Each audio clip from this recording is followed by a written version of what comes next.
I thought it was excellent. Yeah, they just kind of smooth, ended up, the time was perfect, 48-1, out 101. But just the way he did it looked effortless. Came back watching him now, he's just, couldn't blow out a match. I mean, the horse is doing fantastic, and yeah, Flo loved it, I loved it, and ready to roll. I know this horse, like, coming out of the Derby, he's had a couple really good works into there. He's just feeling so good, he's fresh. Like, yeah, we're in a great spot with him in his fitness, just his cycle of things. How long were you thinking about the Belmont after the Derby? I mean, how long did it take to think, or were you always I'd say thinking? after his fourth day of training, we just kind of said, you know what, this horse definitely isn't any worse for the wear. He didn't really get, I think, the opportunity to really set down for the run the whole way around. He caused so much trouble in the Derby, so whatever reason, he came out of that race better than he went into it. So, when it's the sun shines, make hay. So we're going to take full advantage of how he's feeling, and he's ready to do it. Does it work in your favor that the Belmont's a mile and a quarter this year versus a mile and a half? No, I think either way. I mean, I was happy to run the horse a mile and a half if that was the case, but we get another crack at a mile and a quarter against some of the same horses, and I think, with a better trip, he's, going to be a legit contender. You've wanted to get Flo on this horse before.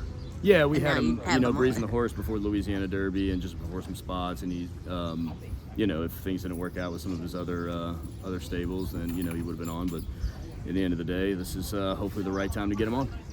Are you looking forward to more of a normal week than maybe you had Derby week? I am, yeah. I think there'd be a little bit, going to New York. I haven't been back there in a while, knowing who to expect. There won't be as much. I mean, the Derby's great, but there's just so much going on, aside from just the horse race. So, yeah, we're just kind of going to go up, have a nice quiet week. Just kind of low stress, and we're just there for the horse race, that's it. What do you, this race, how's it shaping up? I mean, how much have you looked at that? I haven't looked at it too close. I mean, barring entries, it looks like there's a lot of speed going in, but not necessarily, it looks like maybe some changes have come across the last couple of days. I saw Bill maybe run Resilience, Todd's taking out Fierceness. So, I mean, I think they're still developing, but hopefully there's some good pace in there and we get something to run at. What do you make of Sierra Leone? I think he's a really nice horse. I think he's probably the best horse in the crop, but, obviously he's shown that he has a couple limiting factors that don't let him achieve the full potential, but he's one of the nicest horses I've ever seen. Are you ahead of schedule for yourself 3 years in to be running in the Derby and the Belmont? I didn't set a schedule in any way, shape, or form, but it's one of those things coming in and just being around the levels we have. I know what the difference between kind of one level to the next. It's just one horse, and this horse has been such a treat to have, and he's really taken us to this next level. Obviously, more interviews, more exposure, and all that kind of stuff. But for me, just with the process and what I've taken from my previous jobs of bringing to this, I always knew there was going to be success.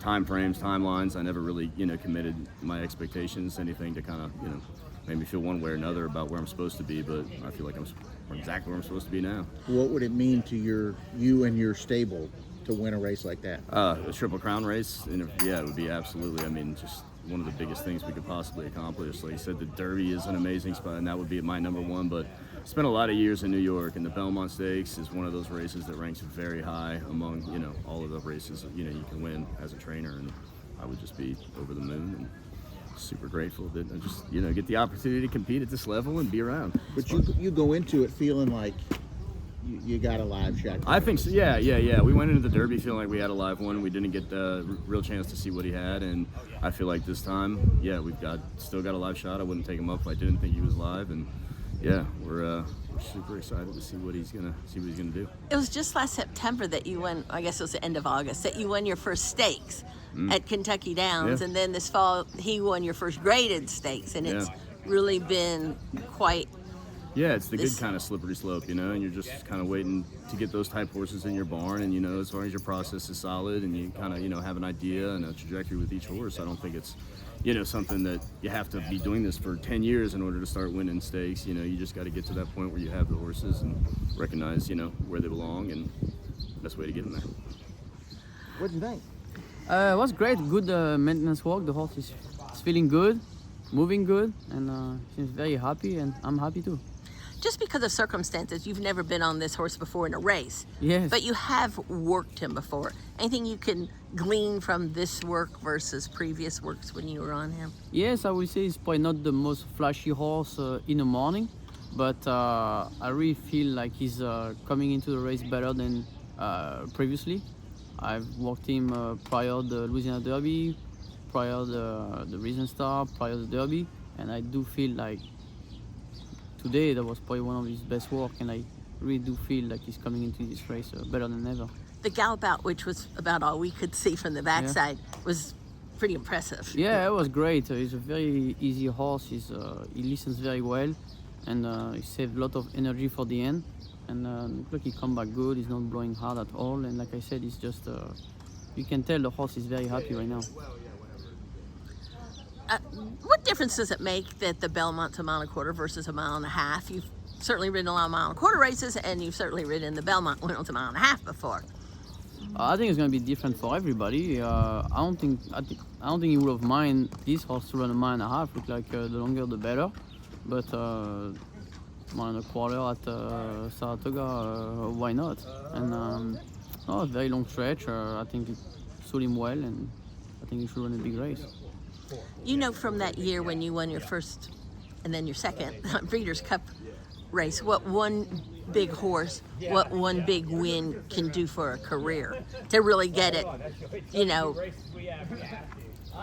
get noticed. So, like for Whit, what could a Belmont win mean for his career? Well, he could definitely attract some new owners and better quality of horses, but he's already proven with what owner have given him so far. He's more than capable of doing great, winning the Kentucky Jockey Club. Only a few years of training, it's already very impressive. I think he did nothing wrong with this horse. For the pattern of like what he should have done, I don't think he's done any mistake. And or even a derby, run a great race, didn't get lucky because of the circumstances of the race. But I think he's doing great, and you can tell he's a very smart trainer. Do you watch the Derby? His Derby, you like go back and look at it and watch what happened? Yeah, I mean, I watched myself first, right, you know, but no, I saw he was right next to me actually, so he was the really next horse next to me, and I mean, we got cut off pretty good, including myself. I think me and him, we took, you know, really bad, like right coming off the gate, and that's the way it is. But very unlucky for Honor Mary, and very unlucky for my horse as well, just a touch. Were you impressed though that, I mean, you all finished last? Yes. He was still running. No. And he made up some ground down the stretch. No, he right? did. He made up some ground. He came between horses. He had to wave his way through the stretch. It's not very easy when you have, you know, 19 horses or 18 horses right in front of you, and half of them are backing up very quickly. It's hard to see. Horses are tired. They're moving all over the places. But I thought he ran a great race. What is different? I know you kind of touched on it a little bit, but kind of the things that jump out to you that tell you that this horse is better than the horse you were on maybe at the fairgrounds when you worked him earlier? Well, just the way he ran, you can say, you know, there was a very, I mean, Kentucky Derby is like, it's probably the toughest race to run as a 3-year-old, but he was running good at the end, and I don't think he has any distance limitation, which is good, and some of them are really good, but some of them are not tested at the distances, and some of them just can't go that far, and I don't think that's what the advantage we have on our side. He has no problem whatsoever with the distance. How much have you looked at the race so far? Well, I did my homework. I know who's in there. Who I mean, horse to be. Sierra Leone's the one Of to course, beat. yeah, definitely. Sierra Leone, you have a young horse like Mindframe who ran extremely fast last time, but never run at the distance, so big question mark, you know, for the trainer, owner, for everybody involved. It could be a really good horse, but you don't know how far he's gonna go. No, I mean, listen, it's very simple. You have the winner of the Derby who's probably gonna run in there too, Mystic Den. Winner of the Preakness. It's gonna be a salty race, no doubt, but I feel like with the 5 weeks, you know, between the Derby and the Preakness, our horse is coming off, you know, fresh, just like Sierra Leone, and there's way less horses, so hopefully we have a cleaner trip this time.